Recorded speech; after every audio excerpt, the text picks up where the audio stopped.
That's the life of a fisherman you wouldn't understand. Something you can't feel on dry land. You gotta get your arms way up in a cage and set the hook on smallmouth bass, and then you'll understand. You gotta get your hands on a Shimano reel and a G-Loom that's trying to bet you like what you feel. Step on the deck, give it the world. Hello, welcome to my world. And we're back.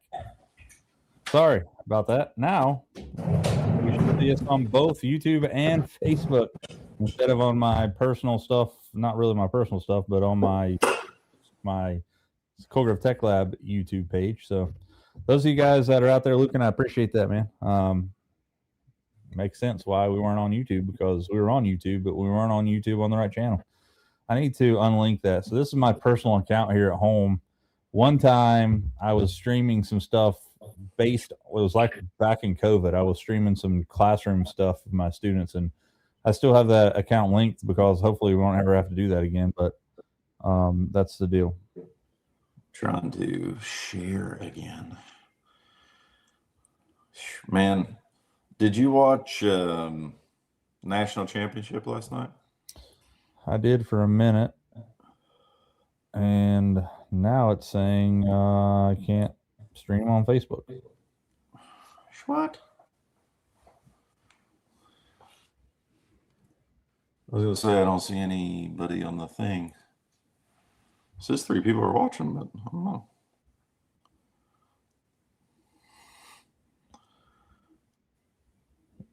What's up, Mark? Sorry, dude. We're back now. I'm glad to see you on here. We were just doing our thing, and then I looked up, and there was only like 4 people total watching, and then somebody's like, "Hey, you're not live on YouTube, by the way." And then now it's not letting us go to. Let's see here. Let me see if I can fix this. Right now, it's not streaming to YouTube.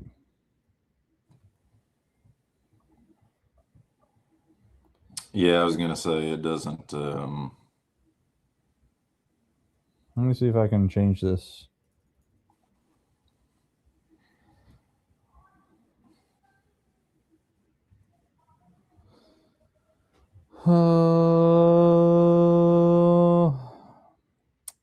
Strick, what's up, buddy? Look here. Too bad it's got a bullet on your hat. I mean, I don't know who freaking runs a bullet anyway.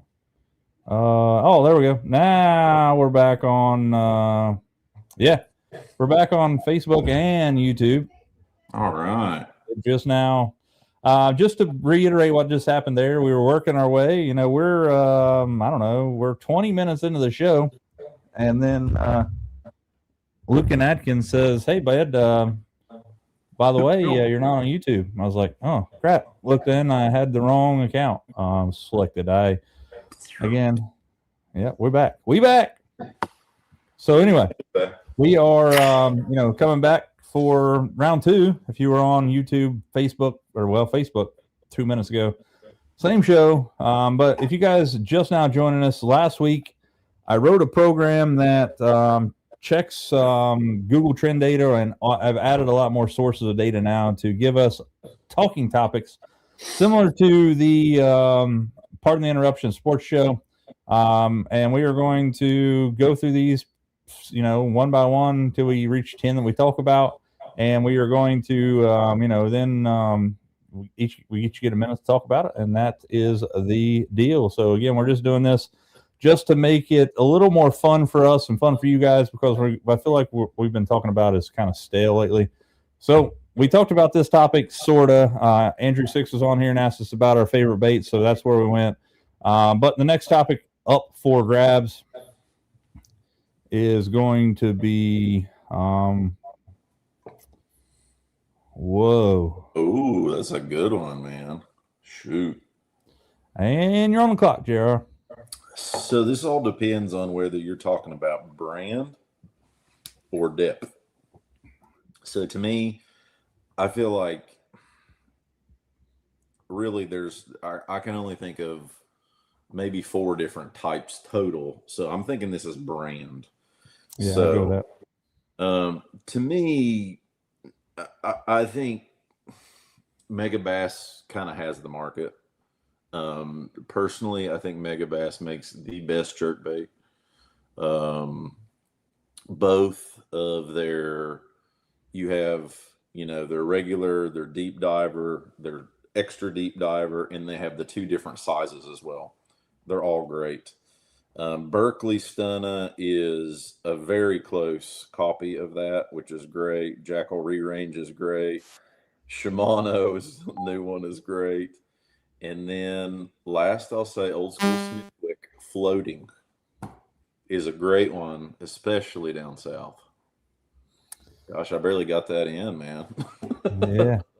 I needed more time on that one. I can talk about that. I don't know, man. Like I'm with you on brand. I mean, there's obviously different jerk-based depths and things, but no particular order. The Shimano, so Shimano has several, but the Macchiato collar and the Matte Pro Blue in the Zunverno, I like Jackal Re-Range 110, Megabass Vision 110. Again, these are no particular order. I like I believe it's called a Shadow Wrap Deep. I think that is a Rapala jerkbait. It's kind of thick around the edge. And then I would probably throw in the big Jackal Re-Range. It's like a 140, I think. It's giant. Something have a little bit bigger profile. But those are going to be my 5 jerkbaits I think every angler should own. You know what I'd like to try, man? I don't know if you guys have gotten into the weeds on this bass mooch stuff. So Bass Mooch is kind of like a North Carolina, South Carolina brand. Hank Cherry designed their jerkbaits. So with him designing them, I'm very interested, which I think he originally designed the Stunna as well, which that's a great jerkbait in my opinion. Great colors. I mean, they've probably got at this point, I think 4 sizes, meaning your full size, shallow diver, then full size deep diver, smaller size deep diver, smaller and larger size deep diver. I don't remember if I got all those, but you know what I mean. So when I was talking about the different types, so I think there might actually be 5 or 6 different types too, Tyler, if you think about it, because there's like old school Husky jerk, where you've got a jerk bait that has a basically a connection in between, so it bends. You have the deep, the extra deep, and so I think there is definitely over 5 different types. But golly, you could talk about jerk baits forever. Something that I really liked, and this is kind of a big Texas thing, is to throw the old school floating Smithwicks like right against brush and jerk, pause, and let it just slowly rise up and float. I mean, the largemouth down there, like Sam Rayburn, will absolutely get torched down there on their big amounts of bushes down there. So man, I'm not the best jerkbait fisherman, but it is one of the funnest bites for sure. Yeah, I mean, there's so much to go with that. You can talk about, I mean, I guess you kind of got to throw in the credge there too, right? I mean, for jerkbaits. Dude, I've bought those credges. I've never caught a fish on. I've thrown it, but I haven't caught a fish on it quite yet. Yeah, Andrew, to be honest with you, I have taken my boat off the market. I'm just going to run that thing, and if it's a great boat, trailer steel is good on it. I've kept the maintenance up on it. The motor is going to blow up eventually, but they all do. So I'm just going to save my pennies, and if motor goes, then I'm just going to put a new Yamaha or Mercury Yamaha on it, depending on what's the best in my opinion. I might even go Suzuki, man. Like, I like my boat being fairly fast. Like it's not a speed demon by any means. It's like 72 mile an hour. Fully loaded, which is pretty good speed out of a bass boat that's 21 foot. But Why you need faster than that, man? I think that's shoot, man. like Suzuki's are like, I feel like are where it's at right now. And Jimmy, I think you're right on that. I mean, that constant slow sink. But one thing that I was going to mention there that a lot of people kind of shy away from or maybe don't know, I keep a spool of lead wire in my boat. That way I used to use suspend dots, but suspend dots seem to come off the baits fairly easy, and they're just not made that well. And gluing the suspend dots on your baits, that's just like it's too far to go for me to do something that may destroy a lure. You know what I mean? But I could put a few wraps of that lead wire on the hooks of my. Obviously, you don't want to ball it up to where the fish can't get hooked, but just a few wraps on the hooks a lot of times will cause those things to get deeper than you possibly could. And as Jimmy mentioned there, not only for forward facing sonar, but you can get a really, something like a Zoom Verno, which is probably 4 to 7 foot at max, depending on what line you're throwing. You can get that thing down to 10, 15, 20 foot, depending on, how long you let it sink. Yeah, Jimmy, I think those credges, man, like technically you throw it out there, you watch it on forward-facing sonar, and then you actually jerk up, so it's coming up out of it because it's like a reverse jerk bait. Which, honestly, I'll give it to Berkley. I mean, I think they're pretty dang innovative. Yes, they do a copycat like just as much as anybody else, if not more. But I think it's a pretty unique thing. I know a lot of people have gotten really good on forward-facing sonar with them. Yeah, Rob, I saw the same video you're referencing. I think the guy run that above water exhaust on that Mercury, dude. It sounded ornery. But anything that I get will be 100% stock. But I did see a company the other day, and I might just do it because I know my motor's going to blow up eventually anyway. There's a company now called EMT that will flash a 250 Evinrude E-Tech to a 300 with nothing, just like the Yamaha, like they do for the one Jimmy's got or whatever. They flash the 250 to a 300. I'm sure it changes the RPM and stuff, and maybe the intake and fuel, obviously, but it's pretty crazy. Like, I don't know, but James, no, I didn't even know Seaguar made braid. JR's the Seaguar guy. I use strictly Power Pro. I kind of go around with everything. Like I like Seaguar a lot. I haven't tried that new braid. I'm sure it's great. I think it's an 8 strand one, as I recall when I looked at it. I've tried one of their braids and it was really good. Don't they have one that's like 808 or something like that? I think I tried that one and it was really good. For my braid, I bought a bunch of the Super Slick V2. I actually bought a 1,000 yard or 3,000 yard spool in 50 pound in green, just so I could use it for everything. I got rid of a lot of my braid this year because I'd had it on for probably 3 years, 2 years maybe at this point. It started looking like kind of, I don't know, it looked bad, I guess, more than it actually, the functionality was gone from it. But honestly, I know a lot of these guys get into this. Well, when I'm using a frog, I use a lower carrier braid because it's rougher and it rips through the grass better. I don't ever keep up with that, man. I think that's kind of a gimmick to sell more braid, personally. But I'm sure Seaguar makes that braid is good. I haven't tried it yet, though. Yeah, I'm just trying to find that site that said they could do it, but it looks like the golly, man, it's a pretty absurd amount of, and I'm sure it's not cheap anywhere else, but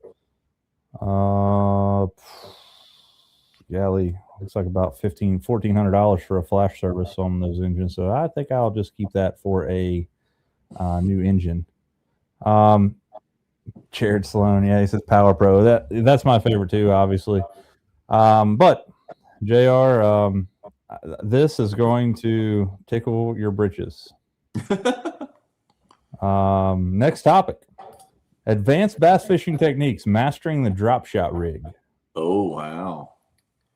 There's so much to talk about with drop shot. And Well, you get a minute, go.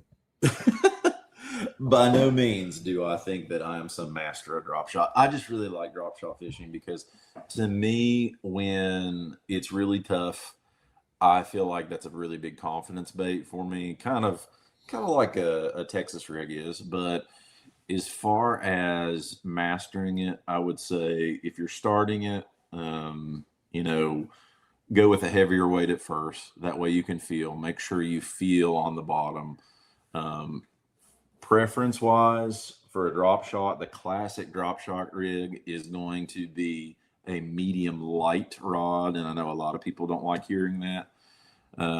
That is the classic setup. You can use lead or tungsten. Some people say there's no difference. I feel like you can feel a little bit more with tungsten. And if you pick one over the other, definitely going smallmouth with it is going to give more confidence. And then lastly, you kind of have to decide on whether you are going to Texas rig your drop shot or open hook. Around here, you're going to have to Texas rig, and I've got a bunch of really good hooks for you if you want to know more.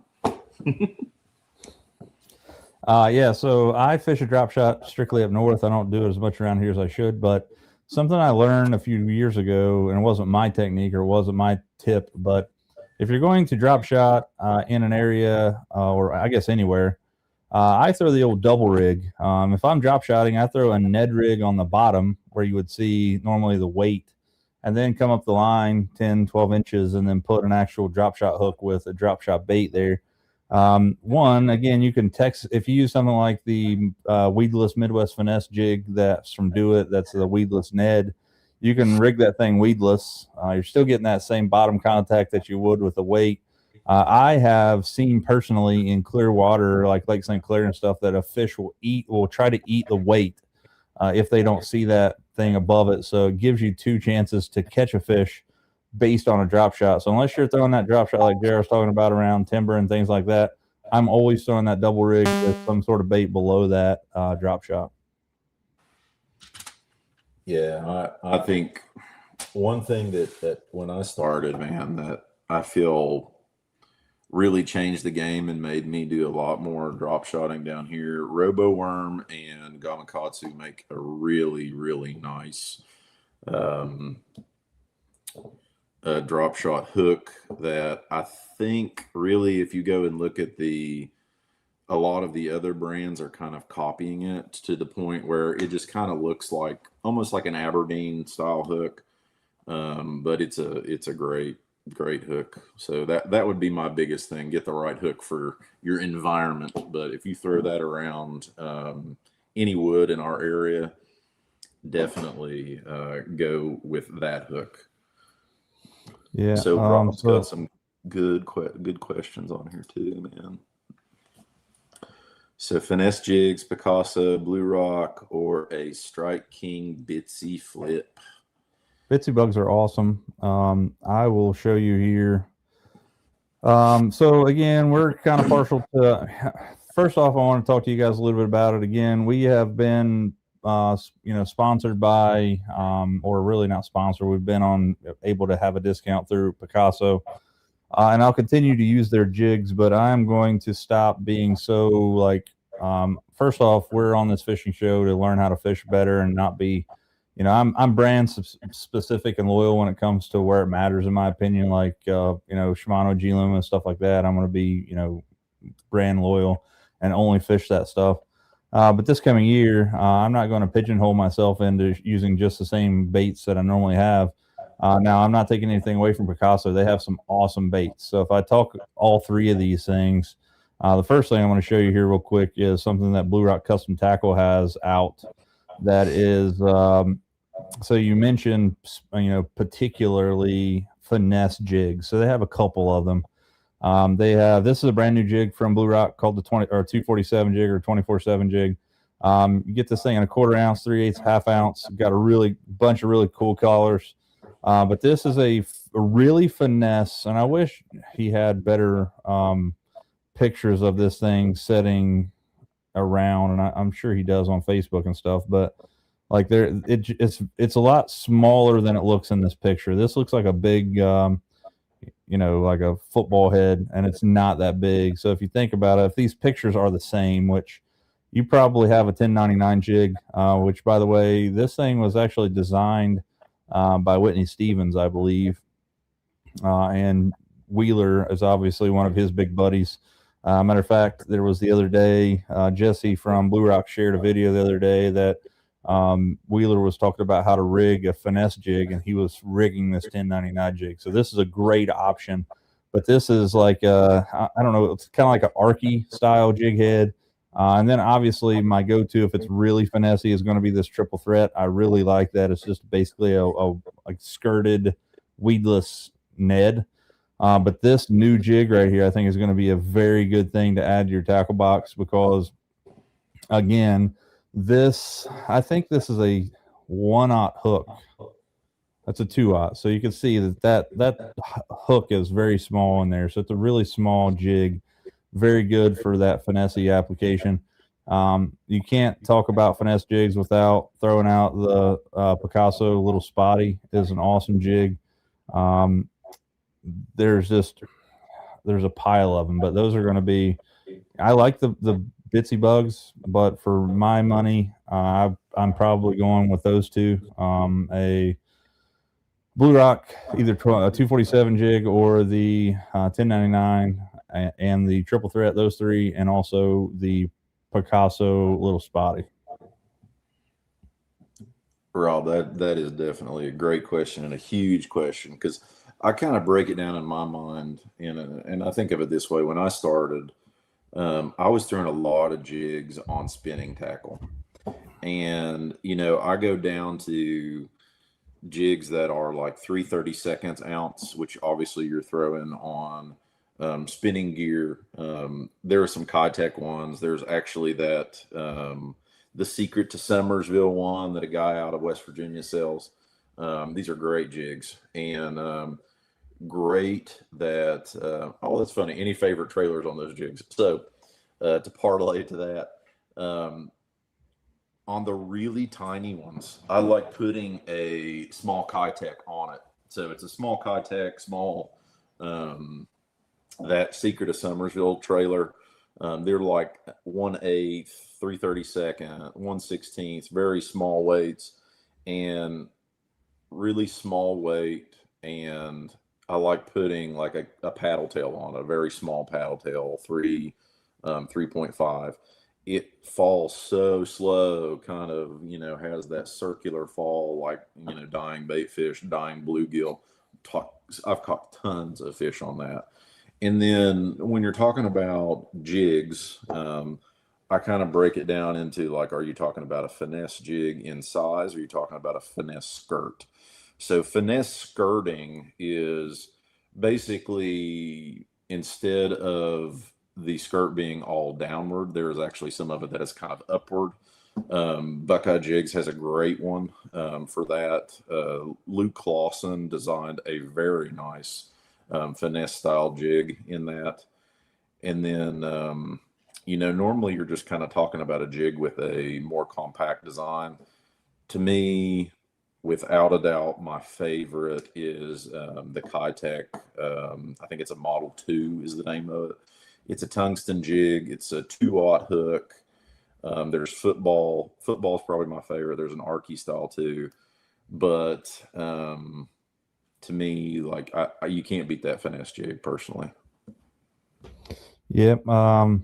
So Jimmy Boone says VMC finesse Nico. I've never seen that one. Jared Sloan, what do you think about Marathon banning FFS at Yatesville this year? I think it's great because it pisses Jimmy Boone off. I didn't know they did, man. When was that coming out? Yesterday, actually. Yeah, last night. Yeah, so they banned forward-facing sonar only at Yatesville. No other tournaments. 3 fish limit at Yatesville. It is what it is, man. I have zero, like, I'm on the fence both ways with forward facing sonar. I don't use it as much as most people. I go out and try to catch fish with it or without it, and I still suck either way. That's great. Yeah, so either way, I don't care. I fish with or without it. I have it on my boat. The fact of the matter is, if forward facing sonar is not going to help me get my rear end kicked at Yatesville, I mean, let's face it. Jimmy and Cameron Dials, and there's about 5 people out there that just hammer them anyway. But I don't know. Like I said, I'm not going to have an opinion of it either way, because again, with or without it, I'm still sucking. And the only thing that really pisses you off even more than having forward facing sonar is that when you can see fish and you still can't catch them. That's a hill I'll die on. Oh man, it's so frustrating. At least you realize kind of like how many fish there are. It makes you feel a little bit like, okay, well maybe I've got a chance at catching one, Yeah, so I don't, Chris, again, I don't know. First off, I like fishing with Marathon. Those guys, they have a great thing going. Super nice guys, stand up guys.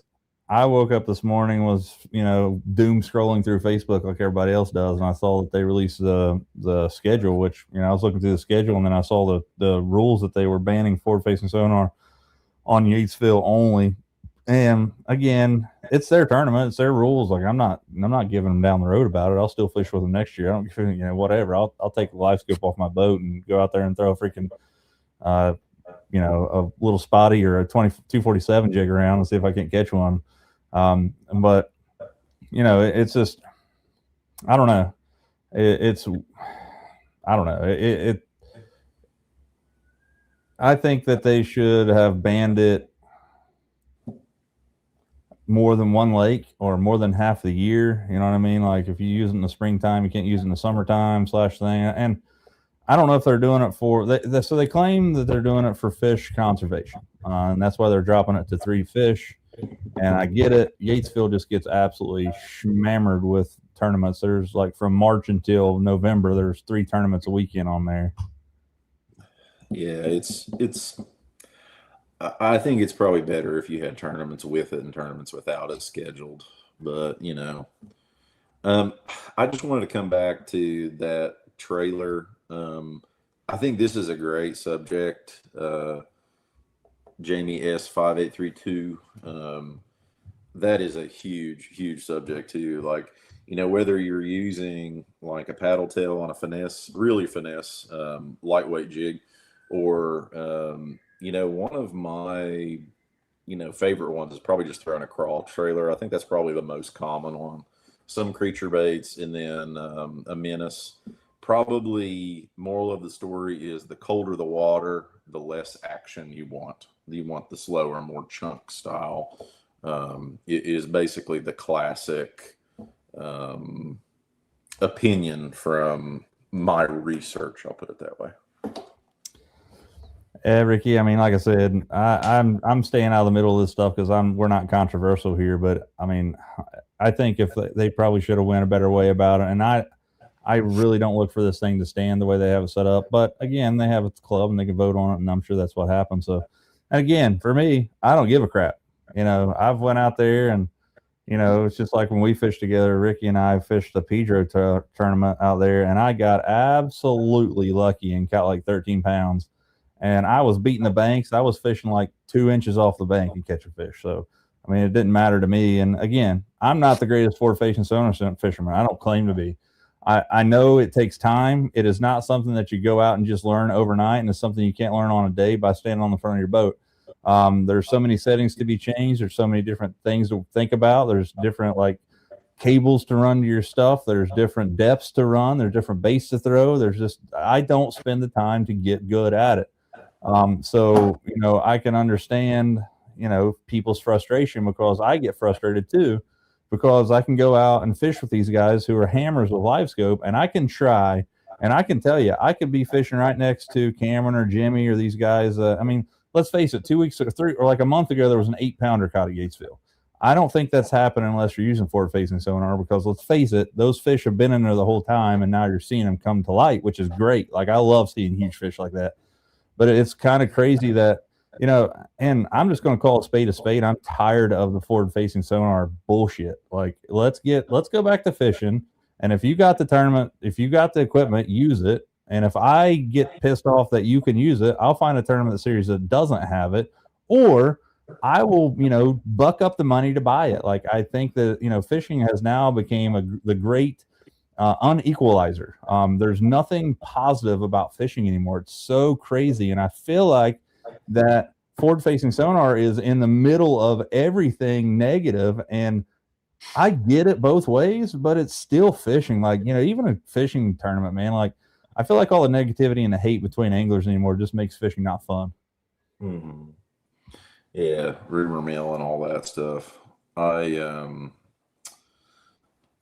Not to change the subject abruptly, but did anybody watch the Gunnersville tournament for MLF? I watched the crap out of it. I thought it was really, really good. I mean, you've got people that are catching them on forward-facing sonar for one period, and then they're absolutely wrecking them on a lipless crankbait or a chatterbait. It was so much fun to watch. Did you watch it at all, Tyler? I didn't have the opportunity to. But Jimmy, I'm agreeing with you when I said there, if I didn't make that clearly. I think that I just don't, most people don't, you know, understand it that way. You know, I mean, you go out, you guys might come in with 15 or 20 pounds, but you fish for 8 hours for those 5 bites. And I personally, you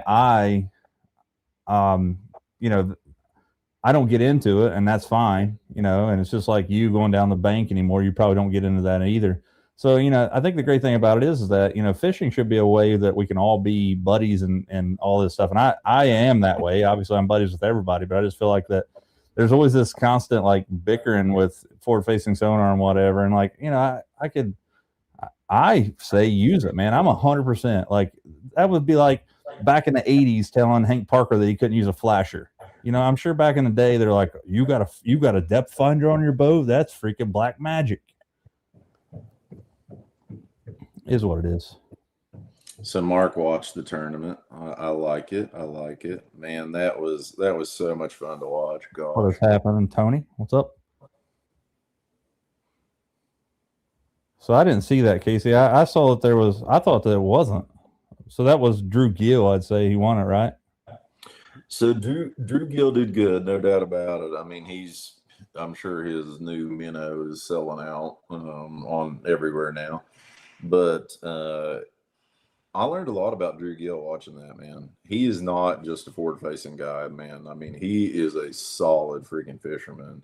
He had his period, just like there was a bunch of rookies that were great to watch. There was one, what was his name? Jacob Walker. Has some of the biggest sponsors in bass fishing. Mega Bass was one of them. Depths was one of them. I had a blast watching that cat because he was like absolutely slinging around a chatterbait and wearing them out, not really using forward-facing sonar.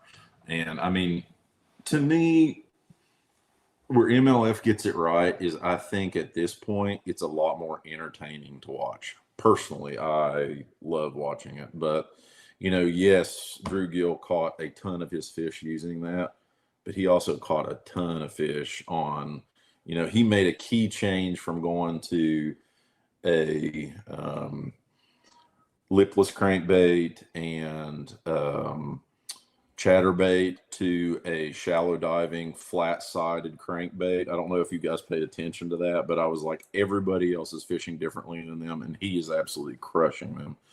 And then this, you know, Jacob Walker, who is obviously going to be huge this year in bass fishing, came up and almost beat him with like, gosh, I can't even imagine how much they were. It was like less than a pound. He caught a 6 pound, so many ounces when he was like 7 pounds behind. It was incredible ending. It was a lot of fun to watch. Yeah, Jimmy, that's I'm on your side, buddy. I think everybody should just be able to do what they want. I mean, with some, I don't feel like somebody should be able to throw a 1 ounce jig with a treble hook on there with forward facing sonar and reel them in. But let's face it, if you're doing that, you're a punk anyway. So there's people out there that will cheat and do whatever they can. But I just think it's just, I think I'm with you, Jimmy. Obviously, that's what I want. I wish we just all get along and fish. I mean, I go out there and get my freaking rear end with that. I've had my ass kicked by a dude with a Zebco 33 with a damn purple like cream worm on his deck. So fishing out of a John boat, you gotta watch them dudes, man. Yeah, JR's got 35. He's actually ordered 36. He ordered a whole case. Yep, you're right. Emptied it out. Chris Lane not using his forward facing fish sonar at all. I would say if doesn't Chris Lane fish the MPFL too? He's probably just locking in to try to become a better fisherman all around. Does he not fish the MPFL? He was the leader going into the last day. I mean, he absolutely crushed him Saturday before Championship Sunday, and then on Sunday he couldn't get anything to bite. He couldn't make the adjustments. The Bank Shaw kid's going to be a freaking handful too. Oh, dude, that dude's a beast, man. I mean, something that I have never seen anybody do such a good job of. He was just shaking a minnow blind, absolutely wearing him out. It was really impressive. I mean, he had scoped out this certain area, which I think I know where it is actually, watching him again, beside a dock. And basically he had mapped out and said, there's a ton of fish together here. Started doing that. I mean, I think he caught 30 pounds in like this ridiculously short amount of time. Like, really impressive. Yeah, Chris, this is 100% me, man. I go out there, I'll find a school fish, and my biggest thing is like, so I have a fish fry. I have a 12-inch Garmin on my boat, and then I was lucky enough to go out fishing with Aaron Strickland this a couple of weeks ago. Went to Lake X and had a heck of a time, dude. But he's got a 22-inch Garmin chart plotter on his boat. The Battlefield or whatever. No, we're not talking about the MBT, that battleship or whatever. I'm talking about a legit Garmin 22-inch chart plotter. This is like a $10,000 head unit. Holy crap. Amazing. Like, this thing was freaking phenomenal, dude. And I was like, I was like a kid in a candy store. But one thing I will tell you, and one thing that I learned the other day about watching Aaron scope and doing all this stuff, watching these fish on this giant screen, which, by the way, I mean, it was awesome. I bet. Dude, it like a freaking fish that you could tell was worth throwing at this place would be this big on the screen. Yeah. And like, I throw at stuff on my screen that's freaking big as this thing. And that's probably like, I'm probably throwing it like specks of dirt in the water, what I think is fish. So I gotta do a little better job of differentiating fish in the water for sure with forward facing sonar. Meanwhile, right now, these bunch of leaves that's coming down. Yeah, it's like I throw at something that looks like a fish, and then I throw at something that is a fish, and I get so excited that I don't know. It's just crazy. Yes, we are fishing. We just paid our dues the other day for the Yatesville Paintsville. If you're going to be fishing the Cumberland tournament, JR and I think Jared's going to be fishing it. There's a potential that I might pick up a second partner and go to the Cumberland one. I hate fishing Cumberland when it's in summer pool. It just so much more water. I don't know. Never say never. But the Yatesville one. But last time I checked, it didn't look like there was it looked like there may be some openings. Did you see that, Jared? Like there was. No, that'd be awesome if there was, because I mean, I know a lot of people that have been trying to get in for years.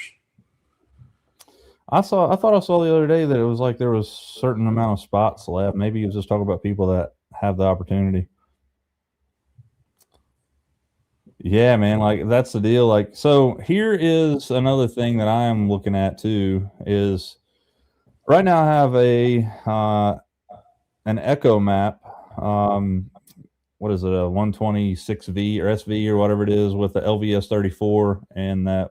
So the black box, as far as I know, is the same for the 32 and the 34, but I have the LiveScope Plus transducer. And that Echo Map, I think it's a 126 SV, I think is what the model number is. But we are going to be working, hopefully here soon, partnering up with Mike Dickus' Archery over here on 141. They're actually a Garmin dealer. So if you need any kind of Garmin products, I'm talking any kind of Garmin products. If you run dogs and you're looking for tracking collars, anything related to hunting, watches, fishing stuff, let me know. I can get you a price. I saw Brian Dickus, who is the owner now. Actually, the guy who owns is Mike Dickus, but this is his son who runs it now. Pretty much owns it. Told me that he can, order any kind of Garmin products we want, and told me that we would, work some stuff out, try to push some business both ways. So the reason I'm saying that is I might have the Echo Map up for sale here soon. So if anybody's looking to get into the LiveScope game, I would like to do the GPS map just for the simple fact that what Casey was talking about there a second ago, being able to see the screen, especially for my sake, as far as using for YouTube and style things like that. With the GPS map head units, which are a little bit more expensive, is why I didn't go with them initially. But you can link them to a cell phone and do screen recording from a cell phone. So physically, I don't really have a want to go out and catch bass that way, because bass are so tough to catch. But I like to be able to show a big school of crappie, show my bait going down, what I'm doing to try to catch those crappie. And I think that, an amateur like me showing that might help an amateur, somebody else, try to catch some fish too. But being able to see the screen is big. And who was it last year we were watching? I think there's several people that do it, but crap, I'm having a brain fart here. I remember Fletcher Shyrock had a video of that doing that, and he was he was low rants though. I think he was hooked up watching so it was game. I think it was Chris Aldane who had a live view, and I'm sure they had it mirrored to a phone and then attached to some streaming software, because we could do that here. So you would see that. And it was so cool. That was the only way that I was interested in watching him live scope all day, because I could see the fish he was throwing at. I could see how big it was on the screen based on the size of it. I could see the bait he was throwing, watching his actions, so whether he's catching fish or not. It was very, very cool to see that.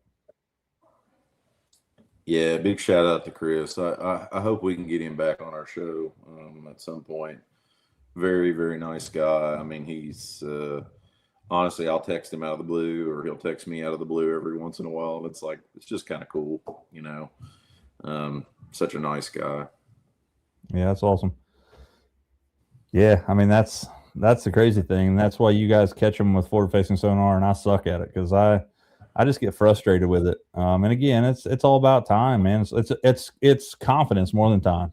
You guys have confidence that you can catch those 5 fish in that last hour. Me, I'd be running up a creek somewhere throwing a freaking spinnerbait, hoping I got lucky.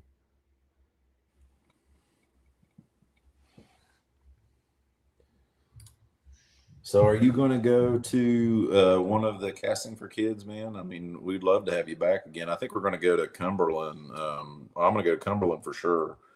But I don't know how far that is for you. That's I'm the same I'm trying to get rid of 2 12-inch helices and a Mega Live 3 or a Mega 360 too. So if anybody's interested in that, I'm selling it for pretty cheap.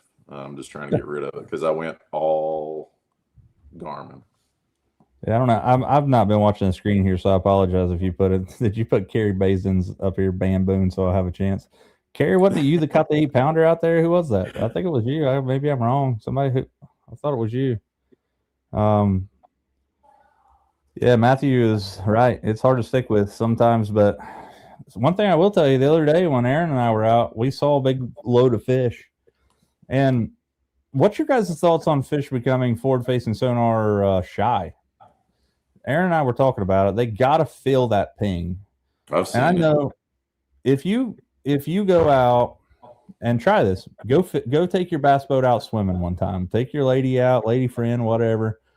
Go to a lake, do some fishing, but jump in the water and go under the water with all of your electronics pinging. Like, it is crazy. Like, my Humminbird stuff, even out of the water, you can hear them clicking. So I know that gets amplified underwater. So, it's like that stuff bouncing off a fish forever. For the first couple of years, I feel like that they were probably like, what is that? And then now they're like, oh shit. When I hear that, Yeah, I get they're hooked. interested. Yeah. What was that one commercial that had that's that hussy that stole my husband and your dad away or something? Yeah. That was great. Yeah, Lee Carey's giving you down the road, man. It's all your fault. You can't even fish in between the buoys anymore. I don't know, man. Like, first and foremost, like, if we as anglers would come together and do something like they're doing at Paintsville at Yatesville, it is crazy what could happen. Get some Andrew, drift put in there. I haven't seen this dude in years. I know him from Columbus. Andrew Harmon, what's up, buddy? You never know who you're going to see on having a podcast, right? That's right. I mean, that dude called you daddy. Yeah, well, there's a history there. Yeah. He's a good guy. Hope Columbus is treating you well, Andrew. Not supporting. Oh, you meant like not. I'm what? So they're. I'm not picking up what you're putting down. They're getting rid of the Helix you're talking about? Or I thought they were just not putting out new versions of it. They kind of replaced it with that other one, but I mean, there's still software. They replaced the Solix with the. I think it's all going to the Explorer series. Yeah, I think that Explorer is really taking it over. Yeah, I mean, I don't know.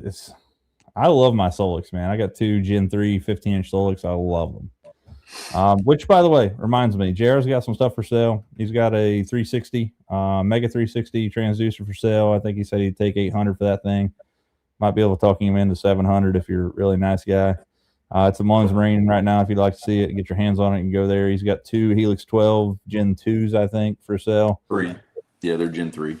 They do have some, unless I'm mistaken, they do have some sun damage on the screens where one they're separating. Definitely. The other is looks pretty good. I mean, the screens look fine. They just have that same thing that every Helix on the planet does. So maybe that's why they're getting rid of them. The capacitive touch panel separates from the LCD. It's just where it gets hot. Get up with me. I'll make you a good deal. I'm just trying to get rid of them.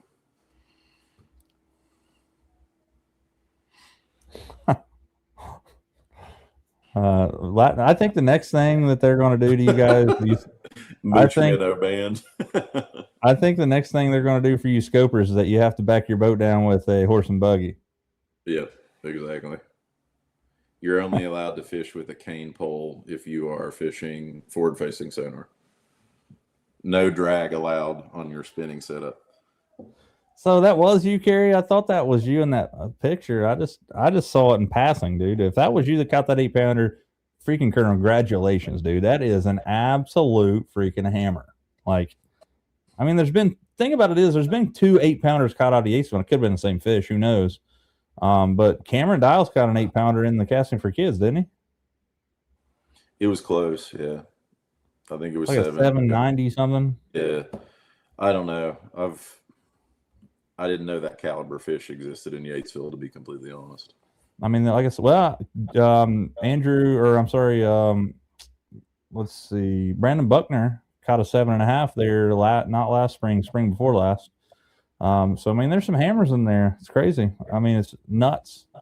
But with Yatesville and Paintsville, these 2 lakes here, and the crazy thing about Ohio is, and obviously we're talking about Kentucky lakes there, but Ohio right now, if you want to go fishing in my area, 2 of the lakes that you can fish around here are both drained, Vesuvius and freaking Timberidge.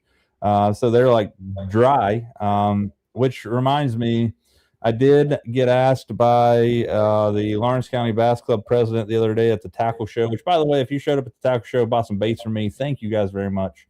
I sold 65 spinner baits and 75 spinner or buzz baits, which was freaking crazy, amazing, awesome. Made some money to buy my own baits this year.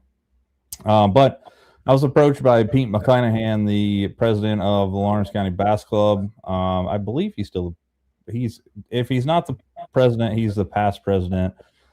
Might be Malone or somebody that is. But anyway, long story short, he approached me, and the DNR, really not the DNR, it's the Wayne National Forest, is looking for some people to help throw some fish attractants in the lake. And I think they're going to fill the lake back up and then take a boat out there and travel. I think they're going to take like a pontoon and travel the fish attractants that they're going to buy, fish attractors, I should say. They're going to travel those in via a down by the beach, pick up there and drop them in the lake. So they're looking for some people to help. I told them that I would reach out to folks that follow the show that might be interested in helping doing that. It'll be in the springtime. And that which brings me back to something else I was thinking about Vesuvius the other day. A couple years ago, Aaron Strickland shared it was actually Ohio DNR's web page that shared this thing that they put supposedly sunk over 200 Christmas trees in Vesuvius at one time. Where are they? There's no water in it. I just saw mud. There's no trees. There's like 10 trees right at the boat ramp, wherever you can get it right off of it. But there was a DNR article, I swear to you. I'll have to see if I can find it. But actually, I think it said 300 Christmas trees that were put in Vesuvius. And I know they didn't, degrade that much that quickly. I mean, what I want to say is, who buys real Christmas trees anymore? I don't know anybody that's got a real Christmas tree anymore. Misty's parents still buy them. Yeah, well, we had them for a couple of years. Let's see. Good with underspins. What's a good one, man? I pour my own. They're cheaper to do so. They were a huge thing back when the Classic was won at in South Carolina on it with, what is this damn name? Can't think of his name for nothing. Casey Ashley, when he won the Classic throwing that underspin, they were huge. I still throw them. I throw them at St. Clair a lot. Definitely going to start throwing them again this year. I throw a 3/8 ounce jig head a lot at St. Clair anyway. Why not have that little spin underneath there? One thing I will tell you is underspins are expensive for one reason and one reason only, that the Sampo swivels that most of those people use, including myself on spinnerbaits, are about $1.50 a piece. Just the swivel. So, you're going to have $1 in a hook. Well, not really so much in a hook. You're going to have maybe 30 cents in a hook if you have a really good one, and $1. So if you're looking at $1.50 for hardware, that's before, or actually, $1.80 in hardware before you even sell it. I throw them a fair amount. I do not pour any. I mean, I've probably stolen some off of you at some point, but I think the underspin that I've thrown, wasn't there a Berkeley one that we threw quite a bit, Tyler, there for a while? Am I making that up? My favorite underspin ever, and it's really not even underspin, and I don't even make them anymore. There might be a company that does, but Fred Rumbanis had a jig called the Boom Boom Plus. It was basically a swim jig with a willow leaf underneath it. Caught some of the biggest bass of my life out of Grayson. Matter of fact, the biggest bag that I've ever seen turned in as far as any tournament I've ever been in at Grayson was me and Kyle. We had almost 20 pounds and 5 fish. And 3 of those fish, including a 6-pounder, was caught on that Boom Boom Plus in a collar called Squeaky Dolphin. Squeaky Dolphin. Yeah. I love some of those off-the-wall names, man. They're hilarious. I know I've thrown the Dirty Jig ones. I know I've thrown that one before. And I mean, it's honestly, I'd say you could probably get any of them as long as they've got a good barrel swivel on it. I think that the majority of the ones that you could buy work. Casey, I haven't made up my mind yet, man. I have so many fishing tournaments coming up this spring. I'd love to. It's a great tournament, man. It was great, awesome last year. Me and Jared had a blast. It's really early this year. It's like March. Oh, it was in March last year. Was it? Yeah, I think. Don't ask. I mean, I fished it. I'm pretty sure it was March, though. Yeah.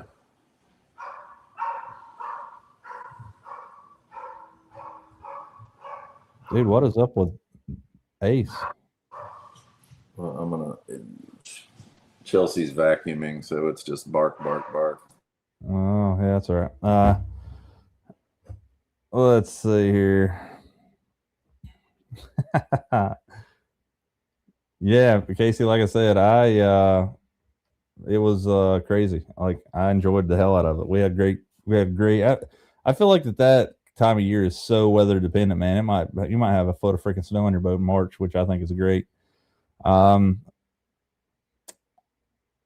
Yeah, Stuart, I think that you might have messaged me previously and I forgot to get back to you. If that's the case, I apologize. But to answer your question, I do make an exact replica of the tackle box Little Squeak. And dude, it's crazy. First and foremost, I bought a lot of baits from Greg Drown at the tackle box, like hundreds, if not thousands of baits. Not only the 1/4 ounce spinner bait that he had made, but the Little Squeak buzz bait, which is a 3/16 ounce buzz bait.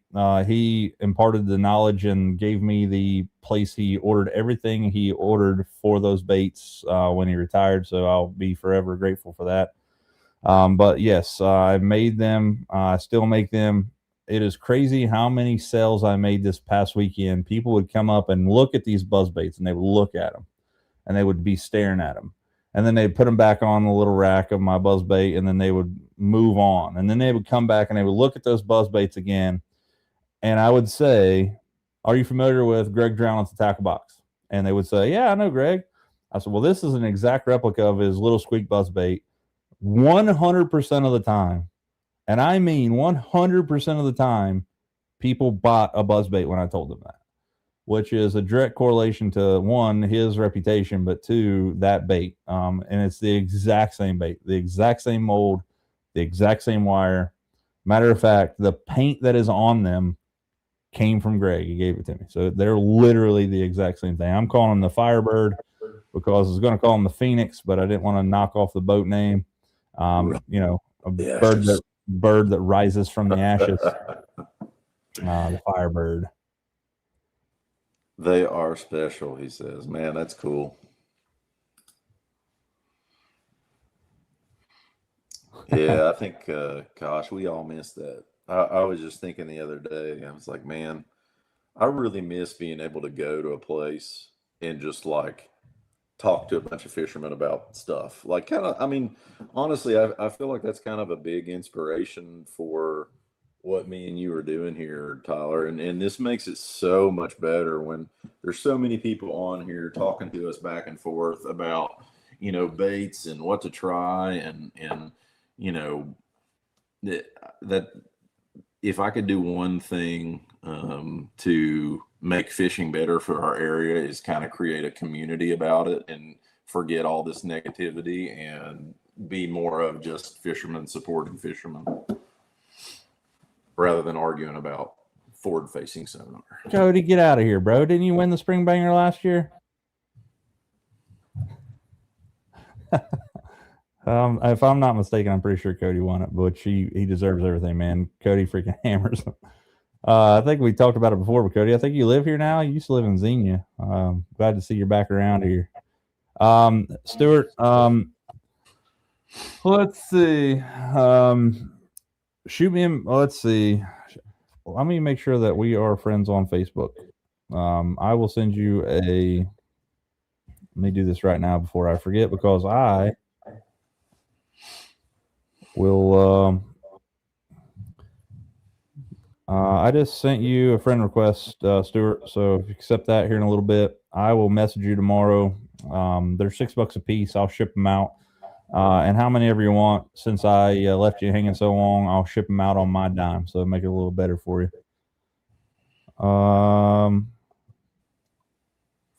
Let's see.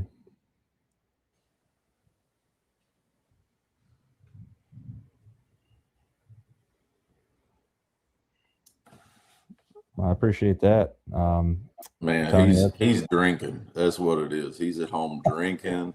He doesn't have to work tomorrow for some reason. Lay off Grandpa's cough medicine, man. We appreciate you, man. We're from most southern tip of Ohio, most northern tip of Kentucky. We're Me personally, I'm 5 minutes from Ashland, and he is 5 minutes from Cold Grove, where I'm at right now. We're 10 minutes from, 15 minutes from Huntington, West Virginia. We're in the tri-state area, like where it's all crammed together there. I never stop drinking. Listen, it's a proven fact that you can't drink all day unless you start in the morning, and if you can never have a hangover if you don't stop drinking. Right.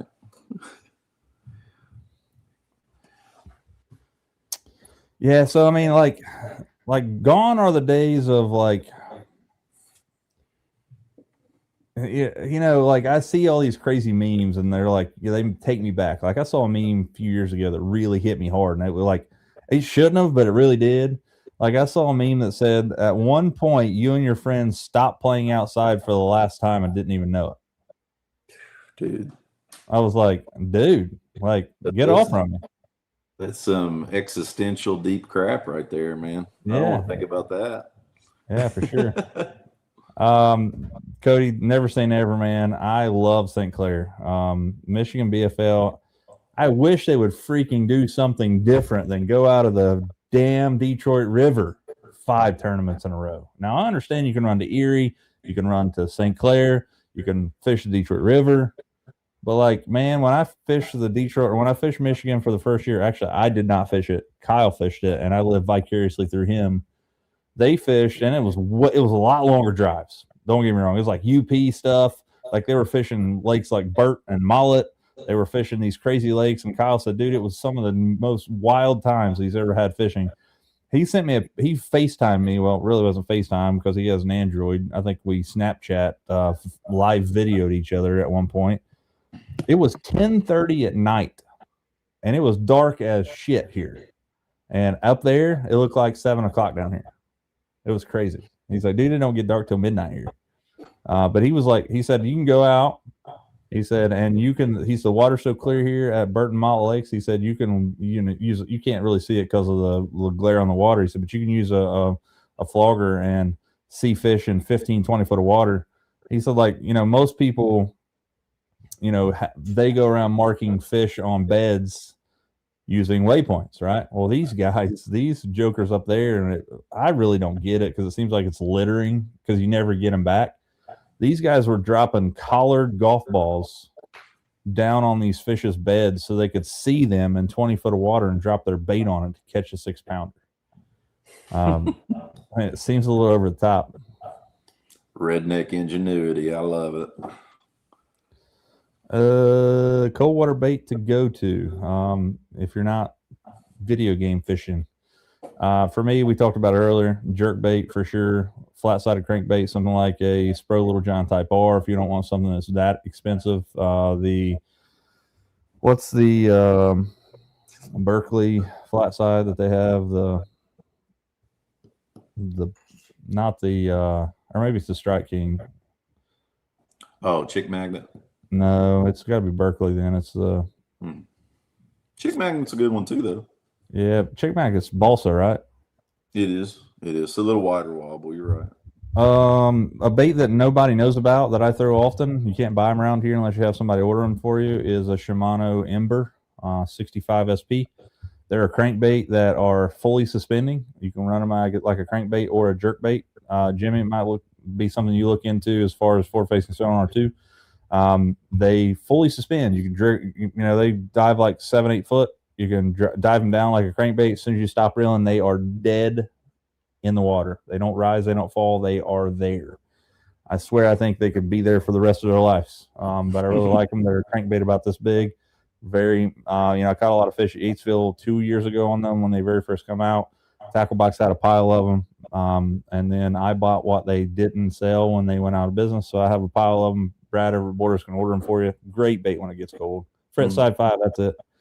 Final, thank you. You're talking about Fritz. Okay, I got you. Yeah, Fritz Side's a great one, man. Chase, interested in some little squeaks with gold blade. I don't have any gold blades right now, but I'm going to be ordering some. I'll be looking at, I had a guy message me last week about building some custom river spinner baits that are like on an 1/8 ounce frame, but are 1/4 ounce. They're really, really compact, really tiny. Might be something coming out. I have a scoping head for those of you guys out there that like to dangle a minnow. I got one coming out that I'm building myself. Jimmy, I'll get you some. You and Cameron, whatever, when I get them done, you can let me know if it's just a gimmick. I'm not going to spill the beans right now because I feel like if it works, it might be the next new thing. Just something that should be done with somebody else's head that hasn't been done. Maybe that it's out there. I just haven't seen it. But that'll be coming out soon. Matter of fact, I'm going to be working on it a lot more this week. I have a guy from Haas CNC in my lab this week in training, and we were looking at that thing today, and he said, man, that's a really cool project. He said, but that's a pretty intricate design you got there. We can work on trying to make it. So he's going to try to help me understand my abilities and what I have and what I don't. And with his 30 years experience, we're going to try to make this thing, make some molds and stuff, so it'll be there. Mega Bass. So are you? I'm looking at my camera, not my. Are you just running away there? Is that so? That's basically the the classic Mega Bass bait, just with you put your own hook on it. So big paddle tail. What is it now? The Mega Bass Freestyle that Nate was talking about. It's like a big old swim bait. I thought you're talking about the Mag Draft Freestyle. Mm-hmm. Okay. I assume that's what he was throwing here, or what he was saying here. But have you seen that? Are those swim baits that Zaldane had on our show? Are they out? Have you seen those things? So not the Bass Mafia ones. No, I mean he's got some freestyles. He calls them. I think they're called Bass Mafia. Yeah, so those are basically the knockoff of those. But remember last year he had that line through like shad style bait that was freaking looked awesome. I haven't seen him. Never came out. Never came out. Yeah, this one he calls it unloaded Bass Mafia. Dangerous unloaded swim bait is the one, which is the Mag Draft. But the other one never came out, man. I've kind of been interested, but I don't think it ever did. Did you put the comment on here what baits have been catching fish on at Grayson? Yes. So to answer your question, the other day I went out and threw bass baits for 5 hours. I threw a jerk bait, spinner bait, underspin, threw a jig, threw a Ned rig, threw a very small, like 2.5-inch Kitech on a ball head. I threw a rig. I threw a blade bait. I threw a lipless crankbait for 5 hours. Never had a sniff. So I said, you know what? Heck with this. I'm going to catch some crappie. So I tied on a little 1-inch, lack of a better term, just a 16th ounce jig head that's weedless, and a small little teeny tiny twister tail grub for crappie. Cast it into a pile of crappie, caught an 8-inch crappie, and I know at Grayson that is a giant at Grayson. I found a ledge at Grayson the other day I didn't even know existed. I've fished Grayson all my life, or at least for the last 20 years of my life. Fished there religiously. Like I fish there once a week, especially in the summertime or whenever it's not frozen. But I found a ledge the other day, threw that crappie jig down there, bink, catch it, 8-inch crappie. I'm like, man, this is just an absolute hammer pile of big crappie. Cast into that same group again, jig goes down, bink, catch another one. It's a 7.5, 8-inch crappie. So I got these two in a live well with my live rolls running, because if I don't catch 10 or more crappie, I just turn them back loose, because I don't get like cleaning fibers. I don't want everything I own smelling like fish for 4 fillets. But drop that crappie jig down into that crappie again. Bink, got bit, pulled it up, 10-inch bass. Cast back into that group of crappie again. Crappie jig goes down. Bink, set the hook, 12-inch bass. Cast it again, went down into that group of crappie. Bink, catch another 10-inch bass. So it was apparently just a load of tiny bass with 2 big crappie in it. So to answer your question, if you're going to Grayson right now, you might want to downsize.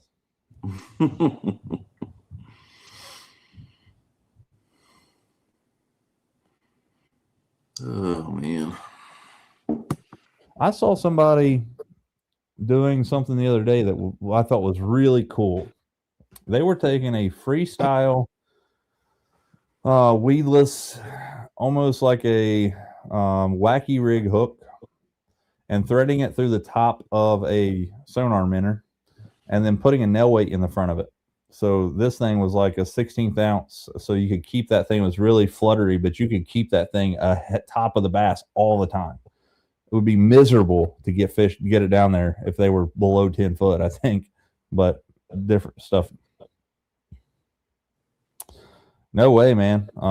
It's whenever I can get out, the search for a hunt for a cold water giant is still on. Which, matter of fact, I'll show you guys what I did today. And I'm thinking of that picture you sent me, Tyler. What's that? I've got to find it and just show it on here. That's the best way. I think you may have jerked the jerkbait straight to some type of rock or. Oh, you're talking about the one with the Zumberno cut in half? Yeah, that was great. There it is.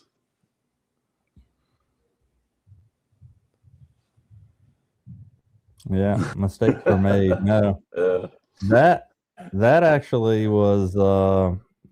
I casted a Zumberno off the head of my trolling motor, and it freaking shattered that thing. Like, I didn't even hit it that hard. Like, it's on that last cast. It's like not the I think it's the last chasing a cold water giant video from Greenbow. You can watch it. It's on video. It's like, and I looked down, like, of course it exploded my reel, right? Because like I was expecting to cast, and it didn't cast, and it just bird nested my reel, and I was like, what is going on? Did I break my line? And I like picked my rod up, and it's just got that much of the jerk bait still left on it. And I saw the other half land in the water. I'm like, oh my God, I just freaking busted a $22 crank or jerk bait off of the head of my $4,000 trolling motor. Man, we've all done it. It's so easy to do. Yeah. So I'm going to show you guys something here that goes right along with the chasing a cold water giant. Has anybody ever ordered knockoff glide baits from alternative lures? I just did today. I ordered them yesterday. They shipped today, and for some reason this website is not doing very well. Oh, maybe I got to go down. I was looking at all right, so these are all knockoffs of really popular, really hard to get, some of them really hard to get baits, like the Hinkle trout, Hinkle shad. Here's a Roman May mother. Daggone thing's 11 ounces, but it's 12 inches long. So, I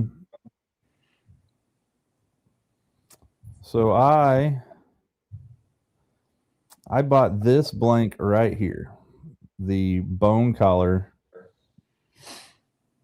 So this is an alternative to he's calling it a Hinko trout, which is an 8 3/4 inch Hinkle trout knockoff. These things are cool because they still have all the hook hangers swivel. A Hinkle trout, if you were able to get one, which they're very limited supply. I don't know if the guy's even still making them anymore, but if you look online for an actual Hinkle trout, they're like $700. And dude, the thought of me tying on a $700 glide bait to throw absolutely shrivels my skin up. I couldn't imagine. But this is a 4.3 ounce bait that is a direct knockoff of the Hinkle trout, supposedly. But I figured for $15 worth of shot. So I ordered these baits. I ordered that one, the Hinkle trout junior. And then I ordered this series right here, Birds of a Feather, which is a Hinkle shad and a Hinkle mini half shad. I wanted to get the bone collar, but they were sold out. I feel like the bone collar ones would be easier to paint, to make them look well. But But one thing I will tell you is that I am going to have some help painting these baits. I have a friend of mine that is one of the most outrageous, like airbrush artists on the planet. Like the dude does so much crazy stuff. And his name is Tracy McKenzie. He lives over in Raceland, but he is actually moving to Florida soon, which freaking boo sucks. But the dude is like legit one of the craziest artists I've ever seen with an airbrush. So I kind of said, hey, I bought this knockoff bait that's a knockoff of a $700 glide bait. Will you help me paint this thing like a trout? And I said, maybe it will drum some business up for you in the long run for baits. I don't know if he's even interested in painting baits, but he said, absolutely, bring it over. We'll make a video about it. We'll make it painted up like a trout best I can. So there is that. That's going to be part of the Chasing a Cold Water Giant series coming soon. You're going to see a knockoff a version of not only the Hinkle shad, but the Hinkle trout. And again, so I bought both of these for $25 and the other one for $14. I had to write like $50 in it, shipping and all, for 3 super high-end glides that I just have to add. The eyes come with them and everything, man. Like the fins, you have to glue them in, obviously, after the fact that you paint them, but pretty daggone cool. Can't wait. Yeah, man. Throw that big 4-ounce bait around. Oof. Yeah, I want to. I want to get better at glide baiting. Oh, yeah, me too, man. Yeah, so Jimmy, they have clutch baits on that website. Like, I'll see if I can find it. Do you have the one that has this, like the dolphin tail on the back of it? Oh, I'm lying to you. I'm thinking of the Clash. The Clash is the one I'm thinking of. Cool band. I'm sure they have a clutch on there too. Let's see.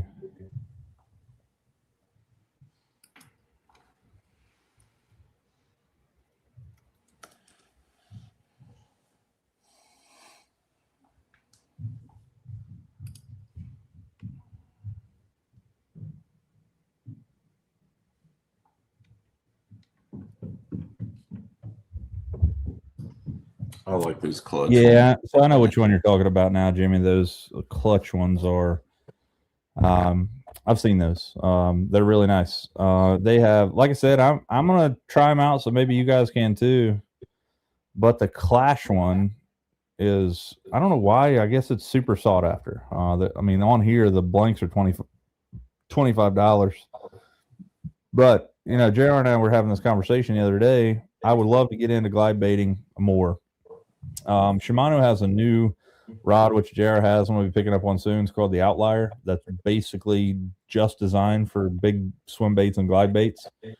I believe JR has a 7.9. Yeah. Medium heavy. Medium heavy plus, which is like 2-ounce range. Yeah. So, I mean, I figure like Greenbow and stuff like that, you're gonna have to have something. I got a glide bait painted by Mike Perry last year that I'm gonna throw too. But I feel like if you're gonna get into the glide bait side of things, you have to dive in pretty deep because I mean glides are different. All glides are different. Different actions, different sink rates, different whatever. I don't know.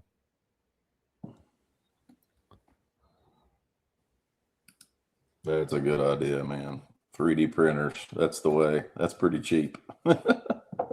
Yeah, man, I started doing that. I designed a bait. Matter of fact, there's a YouTube video about it. If you search my channel about designing a 3D printing a crankbait, I did that. But then I quickly realized that if you make them out of PLA, that PLA is actually porous. So it's also plant-based and biodegradable eventually.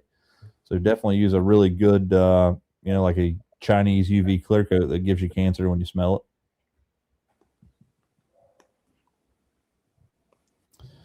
it. Dude, like I'm kind of leery about it. Guys, if you're in our area, you might want to get some backup heat for your house. I mentioned earlier, but I have a guy that I work with who is a biology teacher, but he is really big into meteorology. He's projected it more than once, not just saying, "Hey, it's going to snow." He's got it like he follows all this stuff and creates different models from Euro forecasts and all this stuff. But I mean, it's a big gap, but he over the last 2 or 3 days he has predicted anywhere from 7 to 17 inches of snow in our area, which you're probably thinking, yeah, that's a lot, that's a big difference. But either way, 7 to 17 is a freaking pile of snow. And it's supposed to stop during Saturday, and now it's going to snow into Sunday, so it's liable to get wild. Man, I'm supposed to go on a pheasant hunt Saturday. Don't know if that's going to happen. Dude, that would be my luck, dude. I'd be like, get off there. And then you're like, oh my God, what am I doing? Oh, Lord. Yeah. But it's next weekend. It's supposed to be really bad, right? Not this weekend, or? No, it's this weekend coming up. Oh, okay. Yeah, dude. That's great. Yeah, you're right, Tony. It's supposed to, it's looking wicked. Like, I don't know, man. Hopefully it doesn't set up like it's going to. But personally, I like snow. But it also, the older I get, which I'm not super old, I'll be 42 here in a few weeks or in March. It's like I find all these Allstate commercials about turning into your parents is that's me. Like, I come home today and I was like, well, I got to put new gas in my generators. I got to make sure I got propane for the propane heater. I'm just trying to stay prepared. I picked up 2 things of propane on Sunday. I'm with you. Damn, that would be terrible. Have to stay at your job, Jimmy. I couldn't tell you this, but I know a guy who would know the answer. What is the pheasant farm there, Jared? What's it called? Over under game. That's where I was gonna go. Yeah, over under game birds, man. They do a great job. I went up there for the first time ever. They cleaned the pheasants for us. They did a great job. The dogs are so much fun to watch, and then the pheasants were delicious. I made it into a buffalo chicken dip, pheasant dip. It was really good. Yeah. So another thing, if you're in our area and we don't get 100 inches of snow, the Charleston show is this weekend. Fishing show. One thing I will tell you, and it's there are no affiliation with us here. I'm hoping that we do make this a thing going forward. I use this stuff religiously, but if you are looking for a very good alternative to seasonings that you buy that's loaded full of salt and MSG and all kind of other things, head on not only to their website, but there you can taste them there at the Hunting or Charleston show. Hunt Chef, they have some of the best seasonings on the planet. They are a little bit more expensive than most seasonings. They're like $10 for a decent sized thing of seasoning. I can tell you that I have tried the following. I've had All Dusted Up. It's really great. The Big Sexy Beast Rub. That's a great one. I've never had the Canadian Carnivore. I've had Feather Duster. I have had Party Foul. This Real Damn Deal fish and seafood seasoning. This is my absolute favorite. I put this crap on everything. It's not just for fish, stuff like that. I've not had the Smoky Bayou Sweet or the straight out of Pontchartrain Cajun. I've not had the crab seasoning, which is something I'm hoping he has up there. I'm going to buy that. I've had the taco takedown at my brother's house. Never had it personally at my house. And I had the 10 ring for a while, and I've literally never tasted anything that is bad here. Their barbecue sauces are freaking awesome too.